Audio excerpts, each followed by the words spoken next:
இன்றே டவுன்லோட் செய்து உங்கள் ஃபேவரட் ஷோக்களை என்ஜாய் பண்ணுங்க. மற்றவங்க மேலதான் உன்னோட அக்கறையெல்லாம் இருக்கும். மற்றவங்களுக்காக யோசிச்சுக்கிட்டு இருப்பேன். இப்ப அந்த மாதிரி இல்லாம உன் மேல நீ ஸ்பெஷல் கேர் எடுத்துக்கணும், சரியா? ஏன் சொல்றேன்னா, இப்ப நீ தனி ஆள் இல்ல, 2 பேர். நீ உன்னை பத்திரமா பார்த்துக்கிட்டா உன் வயித்துல இருக்கிற குழந்தை நல்லபடியா பத்திரமா இருக்கும். நீ கேர் எடுத்துக்கலன்னா உள்ள குழந்தை கஷ்டப்படும். புரியுதா உனக்கு?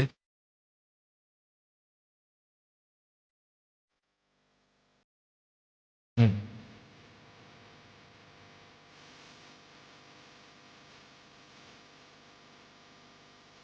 உங்ககிட்ட தான் சொல்றேன் லக்ஷ்மி, சாப்பிடு.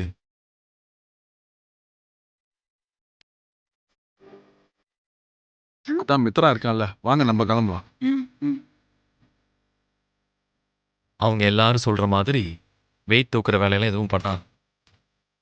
எதுவா இருந்தாலும் என்கிட்ட சொல்லு, இல்லைன்னா வீட்டில் இருக்கிற யாருக்கிட்டையாவது சொல்லு. உன்னோட பாரத்தை பகிர்ந்துக்கிறதுக்கு வீட்டில் நிறைய பேர் இருக்காங்க. ஆனா உன் வாரமும் கவலையும் வயித்துல இருக்கிற குழந்தைய பாதிக்க கூடாது. அண்டர்ஸ்டாண்ட்?